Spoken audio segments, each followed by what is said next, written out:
Hello बच्चों, कैसे हो आप लोग। बच्चों आई होप आप सभी बहुत अच्छे तरीके से होंगे। बच्चों इस वीडियो में हम आपके लिए लेके आए हैं क्लास 9 चैप्टर नंबर 7 मोशन का पार्ट सेकंड। इस वीडियो में बच्चों हम सीखेंगे कि डिस्टेंस टाइम ग्राफ क्या होता है एंड वेलोसिटी टाइम ग्राफ क्या होता है। सो प्लीज़ मेक श्योर बच्चों वीडियो को लास्ट तक देखना एंड पढ़ाई करते जाना। राइट, चलो बच्चों वीडियो को स्टार्ट करते हैं। तो सबसे पहले सर जो चीज़ हमको सीखनी है वो ये है कि डिस्टेंस टाइम ग्राफ क्या होता है। अब देखो बच्चों, डिस्टेंस टाइम ग्राफ के बारे में बात करने से पहले एक सिंपल सा डिस्कशन करते हैं। सबसे पहले तो ग्राफ क्या होता है। अब सर किसी भी चीज़ को जब मैं एक्स एक्सिस और वाई एक्सिस के बीच में प्लॉट करता हूँ उसको मैं बोलता हूँ ग्राफ। अब ये डिपेंड करता है कि एक्स एक्सिस पे मैं क्या ले रहा हूँ और वाई एक्सिस पे मैं क्या ले रहा हूँ। तो जब बच्चों मैं एक्स एक्सिस पर टाइम को लेता हूँ और वाई एक्सिस पर डिस्टेंस को लेता हूँ तो मेरा ग्राफ क्या कहलाता है, डिस्टेंस टाइम ग्राफ। समझे क्या? देखो बच्चों क्या लिखा है यहाँ पे, लिखा हुआ है the graph plotted between the distance covered by a body and the time taken by it is called distance time graph. मतलब कि जो ग्राफ प्लॉट करते हैं हम किसी बॉडी के डिस्टेंस कवर्ड और उसने जितना टाइम लिया है उसके बीच में, इसको हम बोलते हैं distance time graph. Always remember बच्चों, डिस्टेंस को हम प्लॉट करते हैं वाई एक्सिस पे, टाइम को हम प्लॉट करते हैं एक्स एक्सिस पे। आगे क्या लिखा हुआ है बच्चों, slope of distance time graph gives the speed. अब डिस्टेंस टाइम ग्राफ का जो स्लोप होता है उसको हम बोलते हैं सर स्पीड। अब बच्चों ये स्लोप का मतलब क्या होता है इसको जरा अपन डिटेल में समझते हैं। देखो यहाँ पे अगर मैं एक पेज ले लेता हूँ बच्चों, यहाँ पे सर कोई भी ग्राफ है, कोई भी ग्राफ है, ये वाई एक्सिस और ये क्या है बच्चों, एक्स एक्सिस। एक लाइन सर ये ड्रॉ हो सकती है, लाइन नंबर ए। अगर मैं कलर चेंज करता हूँ तो ये बच्चों लाइन नंबर बी। अब देखो बच्चों, जो लाइन एक्स एक्सिस से जितना ज़्यादा दूर होगी उस लाइन का स्लोप उतना ज़्यादा होगा। तो व्हाट इज स्लोप? स्लोप मतलब एक्स एक्सिस से कोई लाइन कितनी ज़्यादा उठी हुई है। स्लोप मतलब क्या बच्चों कि हॉरिजॉन्टल जो एक्सिस है उससे कोई लाइन कितनी ज़्यादा उठी हुई है। अब इसका फॉर्मूला क्या होता है सर? इसका फॉर्मूला होता है बच्चों, ये फॉर्मूला याद रखो, ये आपको लाइफ टाइम काम आने वाला है। तो स्लोप का जो फॉर्मूला होता है वो होता है change in y, change in y upon change in x। मतलब कि बच्चों जो स्लोप होगा आपका, स्लोप होगा delta y upon delta x। मतलब कि change in y upon change in x।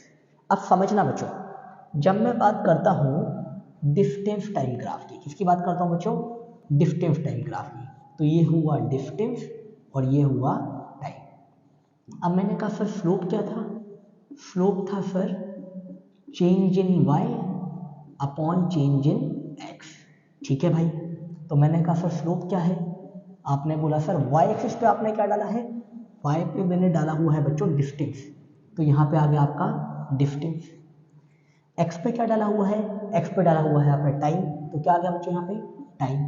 तो मुझे पता चला कि sir slope is equal to बच्चों डिस्टेंस अपॉन टाइम क्या होता है, डिस्टेंस अपॉन टाइम होता है स्पीड। तो क्या आप सबको मेरी बात समझ में आई कि slope of distance time graph gives you speed. अब देखो बच्चों ये चीज़ें रटनी नहीं है, हमको सिर्फ एक चीज़ दिमाग में रखनी है कि स्लोप मतलब होता है change in y upon change in x। अब y पे अगर डिस्टेंस है तो डिस्टेंस ले लो, वेलोसिटी है तो वेलोसिटी ले लो, और कोई और चीज़ है बच्चों तो उस चीज़ को ले लो। समझे क्या मेरी बात? आई होप क्लियर हुआ होगा। आगे चलते हैं। अब बच्चों मेरे पास यहाँ पे है डिस्टेंस टाइम ग्राफ अलग अलग सिचुएशन के लिए, कुछ अलग अलग सिचुएशन है और उसके लिए बच्चों हम डिस्कस करेंगे कि डिस्टेंस टाइम ग्राफ किस प्रकार का होगा।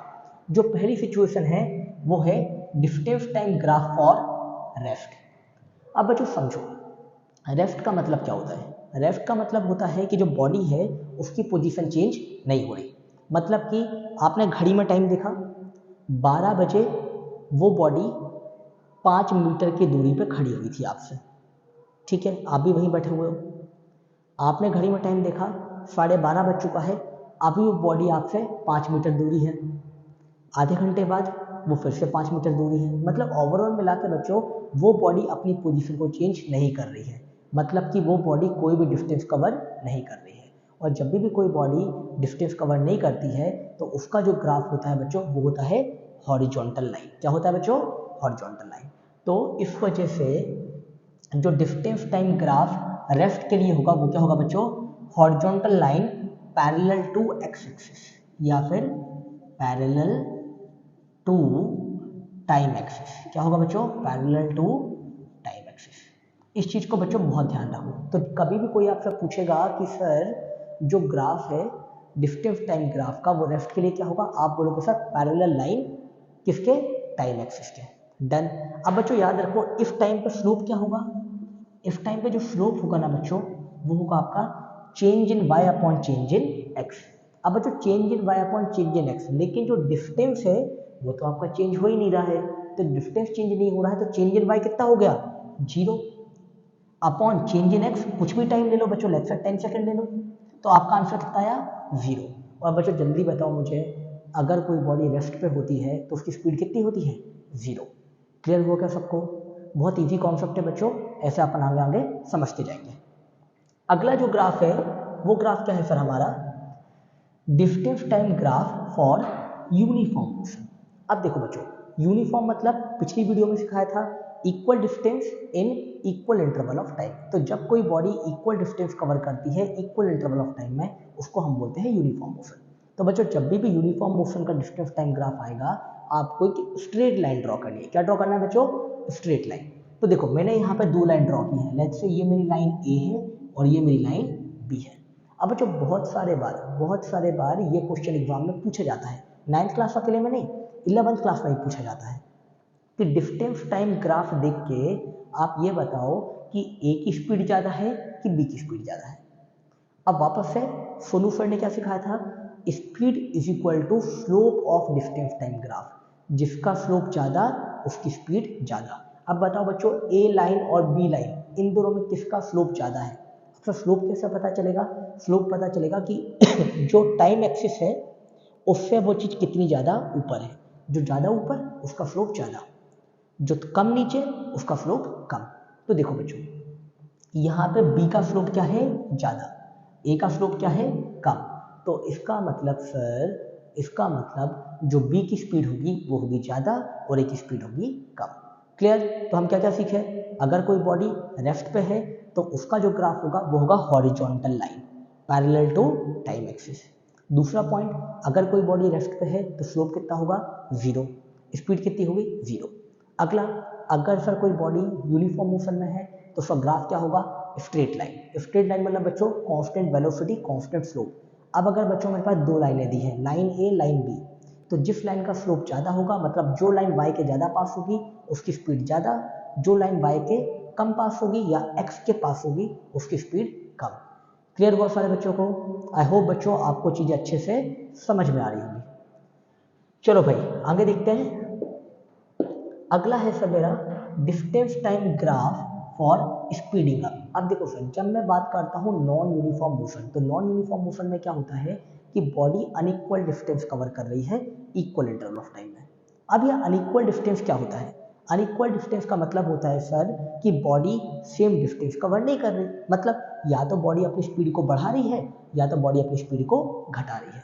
तो जब मैं बात करता हूँ बच्चों नॉन यूनिफॉर्म मोशन की ग्राफ की, तो हमें 2 टाइप के ग्राफ मिलते हैं, एक स्पीडिंग अप और दूसरा स्लोइंग डाउन।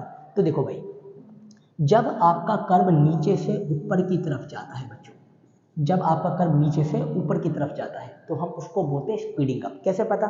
सर अगर मैं इस पॉइंट की बात करूं तो इस पॉइंट पे देखो बच्चों मेरा स्लोप कुछ ऐसा जा रहा है, और अगर मैं इस पॉइंट की बात करूं तो मेरा स्लोप बच्चों कुछ ऐसा जा रहा है ऊपर की तरफ।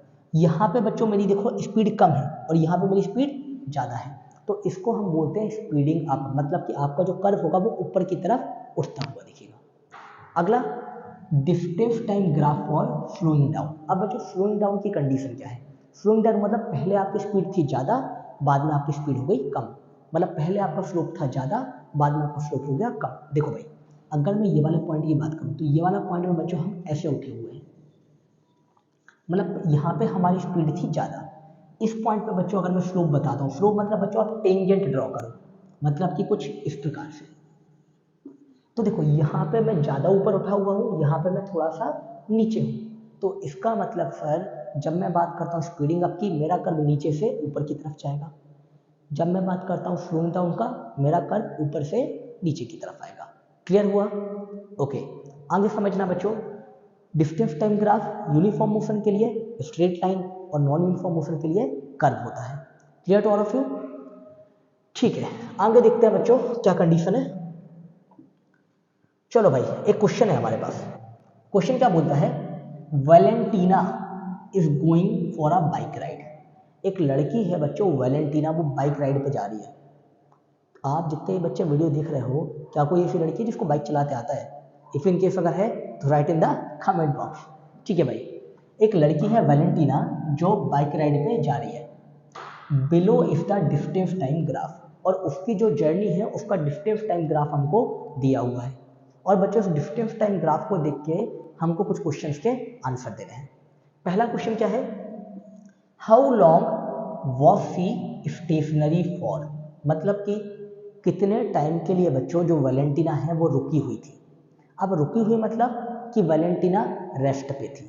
अब रेस्ट के लिए जो ग्राफ होता है बच्चों, वो क्या होता है, वो होता है हॉरिजॉन्टल लाइन। तो जरा ग्राफ में देखो बच्चों, हॉरिजॉन्टल लाइन कहाँ पर है। तो अगर मैं कलर चेंज करता हूँ, अगर बच्चों मैं कलर चेंज करता हूँ, तो जो इतना पोर्शन है ये वाला पोर्शन, क्या आपको ये हॉरिजॉन्टल लाइन दिखाई दे रही है? बिल्कुल। अब ये टाइम कितना है सर, ये टाइम यहाँ पे है और ये टाइम ये यहाँ पे है। ठीक है बच्चों, मेरी लाइन स्ट्रेट नहीं हुई है, आप लोग समझ जाना प्लीज, मिटा देता हूँ मैं। तो एक टाइम सर मेरा ये है और दूसरा वाला टाइम बच्चों मेरा ये है। मतलब इतने टाइम के लिए सर जो वैलेंटीना है वो रेस्ट पे है। अब ये टाइम कितना है, देखो सर ये है 1745, शायद आपको नहीं दिख रहा होगा बच्चों, मैं लिख देता हूँ, ये है 1745 और जो ये वाला टाइम है ये है 18। अब 1745 और 18 इसके बीच में कितना डिफरेंस होता है बच्चों, ये होता है आपका 15 मिनट का। कितना होता है बच्चों, 15 मिनट का। लेकिन ये जो वैलेंटीना है ये इसके बीचों बीच तक रेस्ट पे थी, तो 15 का आधा कितना होता है बच्चों, 7.5 मिनट्स। तो आपने ग्राफ में देखा जो हॉरिजॉन्टल लाइन है, मतलब उतने टाइम तक वो लड़की जो थी वो रेस्ट पे थी। और वो टाइम कितना हुआ सर, हमने टाइम एक्सिस पे देखा, it come out to be 7.5 minutes. तो यहाँ पे आंसर लिख देता हूँ मैं 7.5 मिनट। अगला question, what was the total distance travelled during her journey. पूछ रहा है कि उसने अपनी जर्नी में टोटल कितना डिस्टेंस चला। देखना बच्चों बहुत लॉजिकल है, बहुत लॉजिकल क्वेश्चन है, मजा आ जाएगा। देखो भाई, सर उसने डिस्टेंस 0 से स्टार्ट किया, कहाँ तक पहुंची वो, यहाँ तक। ये कितना है सर, ये है 20 और 30 के बीच में, मतलब ये है 25। मतलब कि वैलेंटीना ने 0 से लेके 25 किलोमीटर तक अपनी जर्नी की। ठीक है सर, उसके बाद फिर वो रुक गई मतलब सर वो थोड़ी देर के लिए वहाँ पे बैठ गई या रुक गई। उसके बाद ये जो लाइन नीचे की तरफ आई ना बच्चों, ये जो लाइन नीचे की तरफ, जनरली आपको डिस्टेंस टाइम ग्राफ में कभी कोई चीज़ ऊपर से जाके नीचे तक आने में नहीं देखने को मिलेगा, क्योंकि distance can never be negative. मतलब बच्चों लेकिन ये नेगेटिव नहीं है, आप समझो इस चीज़ को, समझो ये नेगेटिव नहीं है। इसका मतलब है क्या कि वो जिस रास्ते गई अब वो अपनी जर्नी पे लौट के आ रही है। तो उसने कितना डिस्टेंस कवर किया, उसने कवर किया सर 0 से लेके पहले 25 किलोमीटर गई और फिर 25 किलोमीटर वापस आई। So what is the total distance cover, the total distance covered is 50 kilometres. Clear हो सारे बच्चों को, वो पहले जर्नी में ऊपर गई और जब बच्चों जो ग्राफ नीचे आ रहा है, ग्राफ नीचे आने का मतलब है कि वो अपनी जर्नी से वापस लौट के आ रही है। क्लियर, आगे देखते हैं last question, what was her average speed in kilometre per hour between 1715 and 1745। अब पूछ रहे हैं कि उसकी स्पीड बताओ किलोमीटर पर आवर में बिटवीन 1715 टू 1745। तो देखो भाई जरा, सर मुझे पता है कि जो स्पीड का फॉर्मूला होता है वो होता है स्पीड, मैं लिख देता हूँ बच्चों, speed is equal to distance upon time, ठीक है ना। अब देखो बच्चों, कहाँ से स्टार्ट किया, 1715 से। तो 1715 पे वो लड़की यहाँ पे थी, यहाँ पे मतलब सर इतना डिस्टेंस कवर किया था। और 1745 पे, 1745 मतलब ये वाले टाइम पे वो लड़की यहाँ पे पहुँच गई, तो उसका डिस्टेंस हो गया ये, मतलब इस जगह पे उसका डिस्टेंस था सर 5, 0 और 10 के बीच में, और यहाँ पे डिस्टेंस था बच्चों 20 और 30 के बीच में, मतलब कि कितना हो गया 25। तो मतलब कि 1715 पे वो 5 किलोमीटर चली हुई थी, और 1745 होते होते तक वो 25 किलोमीटर चल ली। तो 5 किलोमीटर से 25 किलोमीटर तक उसने कितना डिस्टेंस कवर किया, उसने कवर किया 20 किलोमीटर। कितना कवर किया बच्चों, 20 kilometre, 20 kilometre upon sir time. कहाँ पे स्टार्ट किया उसने स्टार्ट किया 1715 से, कहाँ पे ख़त्म किया 1745 से। जल्दी बताओ बच्चों, 1715 से लेकर 1745 तक कितना टाइम हुआ, सर टाइम हुआ 30 मिनट। बट क्वेश्चन में क्या बोला है, स्पीड बताना है किलोमीटर पर आवर में। तो बच्चों 30 मिनट में कितने आवर होते हैं, 30 मिनट में होता है आधा घंटा, मतलब कि 30 मिनट में होता है सर हमारा 0.5 आवर। तो जो स्पीड आ जाएगी सर उसकी जो स्पीड आ जाएगी वो हो जाएगा 20/0.5, that is 40 kilometre per hour. तो बच्चों इस चीज़ से हम क्या क्या सीखे, इस चीज़ से हम सीखे कि सबसे पहले तो जो ग्राफ की हॉरिजॉन्टल लाइन रहती है वो बताती है कि बॉडी रेस्ट पे है। दूसरा, अगर कभी हमको ग्राफ दिया हुआ है और हमको स्पीड पूछी है तो हम क्या करेंगे, जिस पोजीशन से स्टार्ट किया वहाँ का डिस्टेंस, जहाँ पे ख़त्म किया वहाँ का डिस्टेंस, तो कितना डिस्टेंस ट्रेवल हुआ हम वो निकालेंगे, जहाँ से स्टार्ट किया वहाँ का टाइम, जहाँ पे ख़त्म किया वहाँ का टाइम, कितना टाइम कवर किया हम वो निकालेंगे, और डिस्टेंस को टाइम से डिवाइड कर देंगे, तो हमको फाइनली मिल जाएगी हमारी स्पीड। आई होप बच्चों आप सब लोग को बहुत अच्छे तरीके से समझ में आया होगा कि डिस्टेंस टाइम ग्राफ से क्वेश्चन कैसे सॉल्व किए जाते हैं, राइट। चलो आगे देखते हैं। अगला टॉपिक है बच्चों हमारे पास वेलोसिटी टाइम ग्राफ। अब तो देखो भाई, अभी सिखाया, ग्राफ मतलब y x, अगर y पे डिस्टेंस था और x पे टाइम था तो ग्राफ हुआ डिस्टेंस टाइम ग्राफ। अब बच्चों मैं बात कर रहा हूँ वेलोसिटी टाइम ग्राफ की, तो y पे कौन आ जाएगा वेलोसिटी, x पे कौन आ जाएगा टाइम। तो the graph plotted between the velocity and the time is called velocity time graph. तो क्या लिखा है बच्चों, लिखा है the graph plotted between the velocity of a body and the time taken by it is called velocity time graph. मतलब किसी body की वेलोसिटी और टाइम के बीच में जो ग्राफ बनाते हैं उसको बोलते हैं वेलोसिटी टाइम ग्राफ। y पे किसको रखेंगे वेलोसिटी को, x पे किसको रखेंगे टाइम को। क्लियर सबको, आगे देखते हैं। Slope of velocity time graph gives the acceleration, मतलब वेलोसिटी टाइम ग्राफ का जो स्लोप है वो क्या देगा एक्सेलरेशन। समझते हैं बच्चों, बहुत मजेदार चीज है। देखो भाई, मैंने कहा सर एक ग्राफ बनाओ, ये ग्राफ बना दिया। मैंने कहा नहीं सर ग्राफ नहीं, वेलोसिटी टाइम ग्राफ बनाओ। मैंने कहा लो भाई, y पे हो गई वेलोसिटी, x पे हो गया टाइम, ये हो गया सर मेरा वेलोसिटी टाइम ग्राफ। अब इसका जो स्लोप होगा वो स्लोप, बच्चों स्लोप का फॉर्मूला बताया था, क्या था, change in y upon change in x, change in y upon change in x। अब यहाँ पे y पे कौन है सर, y पे है वेलोसिटी, तो बच्चों वेलोसिटी, x पे कौन है टाइम, तो हो गया टाइम। और बच्चों वेलोसिटी अपॉन टाइम या फिर change in velocity upon time को अपन क्या बोलते हैं, अपन बोलते हैं एक्सेलरेशन। बोलो भाई बोलो, मजा आया क्या, हाँ जी सर बिल्कुल मजा आ गया। तो slope of velocity time graph gives you the acceleration. एक और मजेदार चीज बच्चों अभी सिखाता हूँ। देखो अगला पॉइंट क्या है, area under velocity time graph gives the displacement, मतलब वेलोसिटी टाइम ग्राफ के अंदर का जो एरिया होगा वो मुझे क्या देगा डिस्प्लेसमेंट। समझना कैसे, देखो मैंने बोला सर एक वेलोसिटी टाइम ग्राफ बनाऊं, ये दो सर, ये वेलोसिटी और ये टाइम। अब देखना भाई, अगर मैं एक सिंपल सा ग्राफ बना दूं, ये बच्चों मैंने एक सिंपल सा ग्राफ बना दिया, एक सिंपल सा ग्राफ, पहले ये ऊपर गया और फिर ये नीचे गया। तो मैंने बोला area under velocity time graph, मतलब कि जो ये एरिया है सर, जो ये एरिया है, अगर मैं इस ट्राइंगल को नाम दे दूं ओ ए बी, तो मैंने बोला जो एरिया ओ ए बी है that will give you the displacement.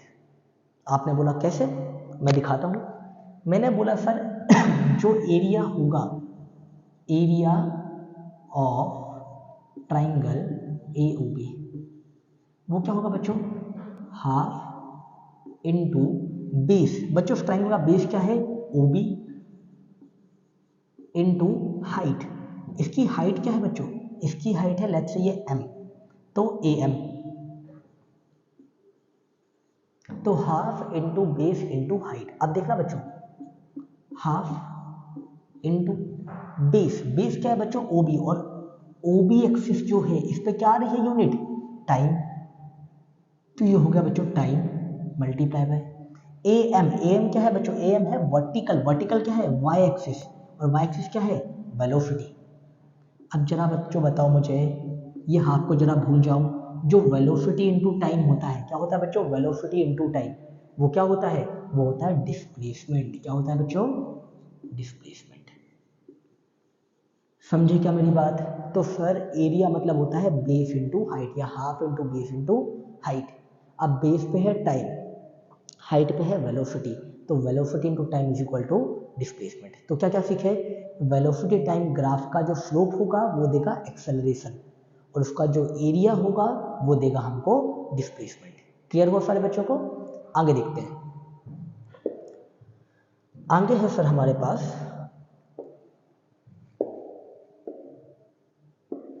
Velocity time graph for uniform motion. अब देखना बच्चों, समझना, बहुत लॉजिकल चीज है। यूनिफॉर्म मोशन, यूनिफॉर्म मोशन का मतलब क्या था, equal distance in equal interval of time. मतलब कि जो वेलोसिटी होने वाली है, जो स्पीड होने वाली है, वो कांस्टेंट होने वाली है, वो कभी चेंज नहीं होगी। और जब स्पीड चेंज नहीं होगी सर, तो मेरी स्पीड पहले भी मान लो 5 मीटर पर सेकेंड थी, बाद में भी 5, बाद में भी 5, तो इसका मतलब यूनिफॉर्म मोशन का जो वेलोसिटी टाइम ग्राफ होगा वो होगा पैरेलल टू टाइम एक्सिस। बच्चों बहुत लॉजिकल चीज है। डिस्टेंस टाइम ग्राफ जब रेस्ट पे होता है तो वो होता है पैरेलल टू टाइम एक्सिस, और वेलोसिटी टाइम ग्राफ जब यूनिफॉर्म मोशन में होता है तब वो होता है पैरेलल टू टाइम एक्सिस। बहुत सारा बच्चा यहाँ पे कंफ्यूज होता है, आपको कंफ्यूज नहीं होना है। क्लियर। आगे देखो, आगे क्या है sir, velocity time graph for uniform acceleration. अब यूनिफॉर्म एक्सेलरेशन मतलब सर कि उसकी स्पीड बढ़ रही है, बट कैसे बढ़ रही है बच्चों, एक कांस्टेंट एक्सेलरेशन से। मतलब कि हर एक सेकंड में उसकी जो स्पीड बढ़ रही है वो सेम बढ़ रही है। जैसे पहले सेकंड में 2 मीटर पर सेकंड थी, अगले में कितनी हो गई बच्चों 4, अगले में कितनी हो गई 6, फिर कितनी हो गई 8, फिर कितनी हो गई 10। मतलब हर एक सेकंड में उसकी जो स्पीड है वो एक कांस्टेंट एक्सेलरेशन के साथ बढ़ रही है। तो इसका जो ग्राफ आता है सर वो क्या आता है आपका, एक स्ट्रेट लाइन। तो जब भी सर यूनिफॉर्म वर्ड लिखा आता है तो उसका जनरली जो ग्राफ होता है वो क्या होता है, स्ट्रेट लाइन। अगला क्या है बच्चों हमारे पास, अगला है हमारे पास velocity time graph for uniform retardation. अब देखो बच्चों, यूनिफॉर्म है मतलब स्ट्रेट लाइन आएगा, लेकिन जब एक्सेलरेशन होता है तो स्पीड इंक्रीज होती है, और जब रिटार्डेशन होता है, रिटार्डेशन मतलब बच्चों नेगेटिव एक्सेलरेशन, रिटार्डेशन मतलब नेगेटिव एक्सेलरेशन, तो नेगेटिव एक्सेलरेशन में स्पीड इंक्रीज होगी कि डिक्रीज होगी, ऑब्वियसली सर डिक्रीज होगी। तो देखो बच्चों, यहाँ पे हमारी जो वेलोसिटी है वो ज़्यादा थी, अब फिर क्या होने लगी है, कम होने लगी, लेकिन हमको अभी भी क्या मिल रही है, स्ट्रेट लाइन। तो हम क्या क्या सीखे सर, अगर हमारी बॉडी यूनिफॉर्म मोशन करेगी मतलब कि कांस्टेंट वेलोसिटी होगी तो parallel to time axis, uniformly accelerated होगी तो इसका मतलब हमारी बॉडी ऊपर का स्लोप के साथ जाएगी, मतलब कि एक स्ट्रेट लाइन लेकिन वो ऊपर की तरफ जाएगी। अगर यूनिफॉर्मली रिटार्डेड होगी तो मतलब कि बच्चों वो ऊपर से नीचे की तरफ आएगी। And last one VT graph for non uniform acceleration, मतलब कि बच्चों अब एक्सेलरेशन नॉन यूनिफॉर्म है, तो जो स्पीड भी है वो कभी कम बढ़ रही होगी, कभी ज़्यादा बढ़ रही होगी। तो जैसे नॉन यूनिफॉर्म मोशन का ग्राफ में कर्व था, वैसे नॉन यूनिफॉर्म एक्सेलरेशन के ग्राफ में बच्चों हमको एक कर्व मिल जाएगा। अब ये कर्व क्या बता रहा है, ये कर्व बता रहा है कि हमारी जो वेलोसिटी है पहले धीमे धीमे बढ़ रही थी, अब बहुत ज़्यादा बढ़ गई। अगर मैं कर्व ऐसा बना देता हूँ, ऐसा कर्व बना देता हूँ, तो ये कर्व क्या दिखाएगा कि पहले वेलोसिटी जल्दी जल्दी बढ़ रही थी, अब वेलोसिटी धीमे धीमे बढ़ने लगी। और आपकी बुक्स में बच्चों एक कर्व और दिया हुआ है इसी चीज़ के लिए, नॉन यूनिफॉर्म एक्सेलरेशन के लिए। वो कैसा दिया हुआ है, कुछ इस टाइप का कुछ कर्व दिया हुआ है आपकी किताब में। ये क्या दिखाता है कि पहले वेलोसिटी बढ़ी, फिर वेलोसिटी सेम रही, फिर वेलोसिटी घटी, फिर वेलोसिटी वापस से बढ़ी, फिर वेलोसिटी सेम हो गई। समझे क्या बच्चों? तो इसको भी हम बोलते हैं graph of non uniform acceleration. Clear हुआ सारे बच्चों को? तो what are the points to remember? Points to remember is distance time graph, distance होगा y पे, टाइम होगा x पे। रेस्ट के लिए parallel to time axis, uniform motion के लिए straight line with constant slope. उसके बाद नॉन यूनिफॉर्म मोशन के लिए एक कर्व मिलेगा। अब कर्व क्या होगा, अगर स्पीडिंग अप हुआ तो नीचे से ऊपर, स्लोइंग डाउन हुआ तो ऊपर से नीचे। डन, डिस्टेंस टाइम ग्राफ खत्म। अगला क्या आया, वेलोसिटी टाइम ग्राफ। पहला कांस्टेंट वेलोसिटी मतलब कि यूनिफॉर्म मोशन, उसके लिए क्या मिलेगा, पैरेलल टू टाइम एक्सिस। अगला यूनिफॉर्म एक्सेलरेशन मतलब कि नीचे से ऊपर स्ट्रेट लाइन। अगला यूनिफॉर्म रिटार्डेशन मतलब कि ऊपर से नीचे वेलोसिटी कम होगी। और last one non uniform acceleration, या तो ऊपर वाला कर्व, या तो ऊपर से नीचे वाला कर्व, या फिर जिगजैग लाइन, कभी ऊपर कभी नीचे कभी सीधा।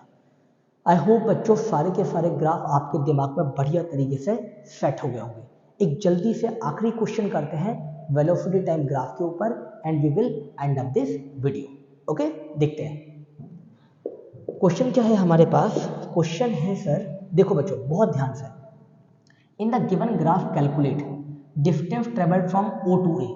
ये है बच्चों आपका पॉइंट O और ये है आपका पॉइंट A।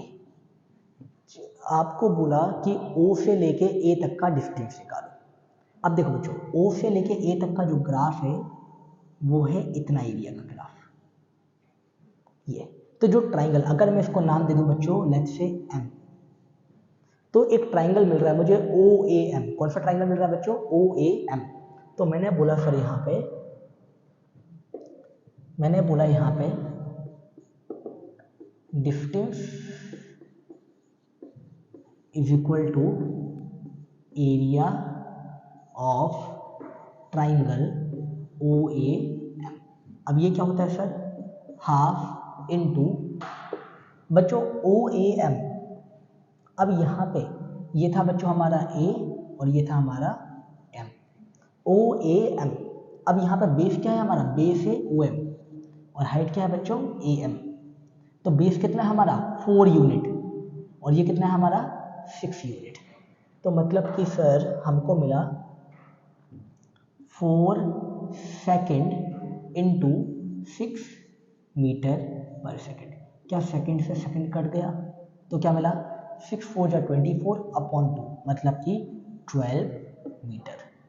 तो बच्चों देखो हमने देखा कि जब भी हमको वेलोसिटी टाइम ग्राफ से अगर डिस्टेंस निकालना होता है तो हम क्या करते हैं, उसका एरिया फाइंड करते हैं।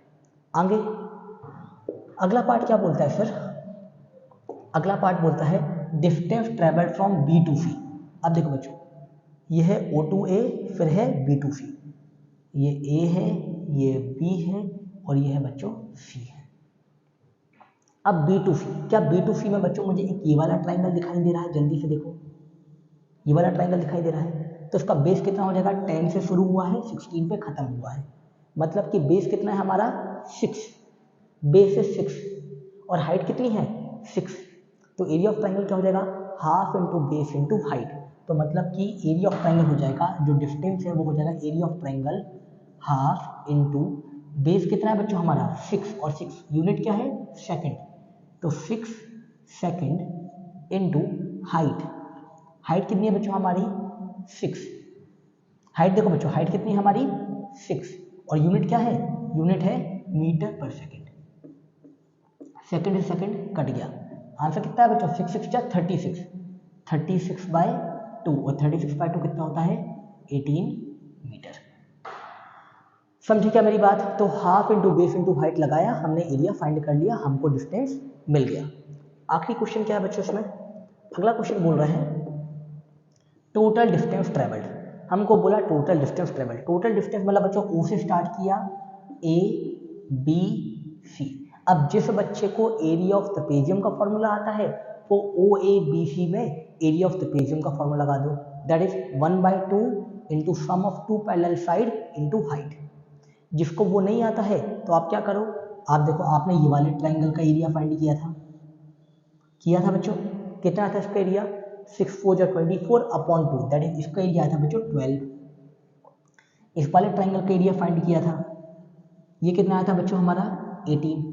अब बीच में बच्चों ये जो दिख रहा है ए बी और ये दो चीजें, ठीक है, लेट्स से मैंने एम एन डाल दिया, ए बी एम एन, ये क्या है, ये एक रेक्टेंगल है। इस रेक्टेंगल की जो ब्रेथ है ये कितनी है बच्चों 6, 4 से लेकर 10 तक, और हाइट भी कितनी है 6, तो 6 इंटू 6 कितना हो गया 36। अब बच्चों इसको बढ़िया तरीके से अपन क्या कर लेंगे, ऐड कर लेंगे। तो 18 + 12 कितना हो गया 30, 30 + 36 कितना हो गया बच्चों 66 मीटर्स। तो बच्चों ये था हमारा total distance. So at last what we learn कि सर अगर कभी वेलोसिटी टाइम ग्राफ या स्पीड टाइम ग्राफ दिया हुआ है हमको और वहाँ से हमको डिस्प्लेसमेंट या डिस्टेंस निकालने को बोला जाएगा तो हम क्या करेंगे सर, हम उसका एरिया फाइंड कर देंगे। अगला बोला है बच्चों एक्सेलरेशन फ्रॉम 0 to A, मतलब acceleration from O to A। अब देखो सर एक्सेलरेशन क्या था सर, एक्सेलरेशन था स्लोप क्या था change in y upon change in x। अब O से A जाने में y में कितना चेंज आया सर, y में चेंज आया मेरा 6 यूनिट का, और x में कितना चेंज आया सर, x में ये चेंज आया 0 से लेके 4 तक, तो 6/4। अगर मैं यूनिट लिखता हूँ बच्चों, ये यूनिट क्या है मीटर पर सेकेंड, तो मीटर पर सेकेंड अपॉन सेकेंड, तो आंसर कितना आ जाएगा सर, आंसर आ जाएगा मेरा 1.5 मीटर पर सेकेंड स्क्वायर। समझे क्या? तो अगर सर एक्सेलरेशन निकालना है तो स्लोप निकालेंगे। स्लोप कैसे निकालते हैं, change in y upon change in x।